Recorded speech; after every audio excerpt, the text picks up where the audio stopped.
Niya sa lalawigan sa Bohol, si Senador Panfilo Ping Lacson kagahapon, Abril 29, 2025, aron motambong sa forum nga konsultahang bayan, turismo ug hanap buhay sa probinsya ng Bohol, nga gipahigayon sa Daod Diamond Hotel sa Dakbayan sa Tagbilaran. Ang forum nagtigom sa mga local stakeholders aron ipadayag ang ilang mga kasinatian, hagit ug sugyot kabahin sa industriya sa turismo ug panginabuhian. Gipaminaw sa senador ang mga reklamo sa katawhan aron kini madala sa Senado ug sa mga ahensyang gobyerno nga may katungdanan sa sektor sa turismo ug ekonomiya sa mga probinsya. Human sa kalihukan sa Tagbilaran, may diretso dayon si Senador Lacson uban kang Hagna Mayor Joseph Ranyola padulong sa lungsod sa Hagna. Ang rason sa iyang pagbisita sa lungsod mao ang personal nga pagsaksi sa mga kalambuan nga nadala ni Mayor Ranyola sulod sa unom ka tuig niya nga liderato. Sa ilang pag-abot sa Hagna, gidawat sila sa tradisyonal nga patunog ug ang makasaysayanong sinuog istukada, isip timaan sa pasidungog sa mga halangdong bisita. Human niini, sila gidala sa bag-ong municipal building ug misalmot sa sabwag nga ritual sa lungsod. Sa maong pagbisita,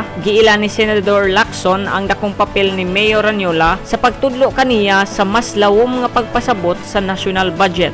Kaya lang ako nagpunta rito, curious talaga ako makita yung tuwing dadalo siya sa office, sinasabi niya yung mga napag-usapan natin, napagkasundoan natin na kung paano mag-implementa ng proyekto sa isang bayan ng tama at matino. So sabi ko, pagpunta ko doon, gusto ko makita yung mga pinagmamalaki mo na pagbabago sa bayan na Hagna.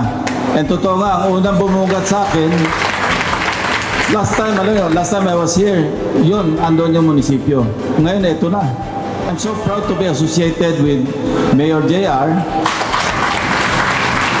Gusto lang ding malaman ninyo, siguro alam na ng marami sa inyo na sa kanya ako natuto na mag-scrutinize, magbusisi ng national budget. At sa tulong ni Mayor JR, pagmamalaki ko na rin na sabi ng mga staff ko, kasi ako hindi naman ako mindful kung ano yung natutulong doon sa aming pagbusisi ng budget. Sabi niya, at the end of my 18th year as elected senator, sabi niya, alam niyo ba sir kung magkano natipid natin sa ating kaban ng bayan for the past 18 years dahil hindi natin pinayagan yung misuse at saka yung hindi paggamit. Maling paggamit, hindi paggamit, umabot ng 300 billion pesos. At yun, tinatunan namin utang na loob kay Mayor JR kasi siya nagmulat sa aming isipan na teka muna, meron tayong national budget na dapat bantayan, meron tayong national budget na dapat siguraduhin natin na magamit ng maayos. At yun ang natutunan ko sa kanya. Siya yung aking original guru, original mentor kaya naging interesado ako sa pagbusisi ng ating kaban ng bayan. So JR, turn mo na ngayon, pakita mo sa akin yung mga sinasabi mo mga proyekto mo na maayos ang paggagawa at gusto ko makita. Thank you. Sa buhatan sa mayor, gipresentar sa Local Finance Committee ang mga datos kabahin sa transparency ug limpyo nga pamunuan sa administrasyon ni Mayor Ranyola. We're really so proud of Mayor Joseph, kasi yung association namin medyo matagal na rin. And lagi kami nag-uusap about fight against corruption. What we witnessed a while ago, ito yung transparency at its best. Wala pa kami nakita briefing na ganyan transparent. Kasi ba, hindi mag-briefing na ganito kung merong itinatago. Ganun lang kwenta natin dito, di ba? And in front of all of you, sinasabi niya yung kanya nasa loob, sinasabi niya yung dapat sabihin. Ibig sabihin, sabi niya, tingin tayo sa mata, ganyan si Mayor Joseph, at ganyan din dapat ang gagawin ni Vice Mayor Jojo.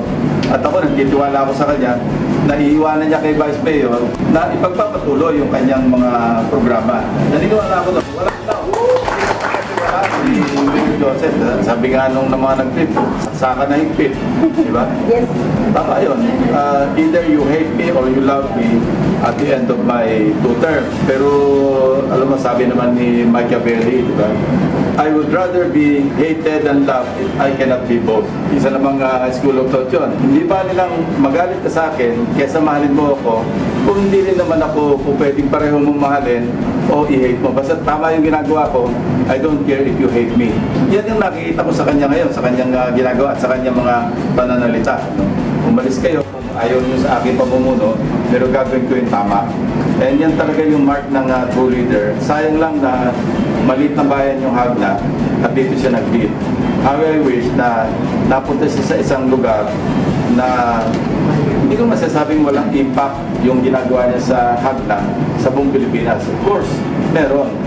Kasi kailangan na siguro kung may communicate sa ibang mga LGUs, even sa national level, yung ginawa mo rito. And I'm sure si Secretary Cesar will agree with me. Kami mismo, we're so pleasantly surprised na ako matagal na tayo magkakilala pero kinikilabutan pa rin ako nung mapanood ko ito at marinig ko yung panlita mo. Pati yung sa harap ng mga kapitan, councilors, mga taga-Hagna. Basically, ito na yung Hagna di ba? Ito na yan And kanina, nagpapasalamat ako na sabi mo, meron tayong contingent na sa Silugong. Huwag na kasi napakainit. Maawa ka sa mga kababayan mo. Mas maganda makita ko na yung mga proyekto. Hindi na natin kailangan punta. Nandito na Diba? So, JR, maraming salamat sa iyo. Hanggang sa amin. Gisuroy usab ni Senador Lacson ang mga proyekto nga gipatuman ni Mayor Ranyola dinhi sa Hagna ug nalipay siya nga makita ang tinuod nga epekto niini sa komunidad. Gihulagway niya ang Hagna isip modelo sa maayong panggobyerno ug gisaad nga iyang ipanugyan sa Senado ang dugang nga suporta alang sa mga programa sa turismo ug panginabuhian sa lalawigan sa Bohol. Kini si Jumar JS Bakang alang sa LGU Hagna News.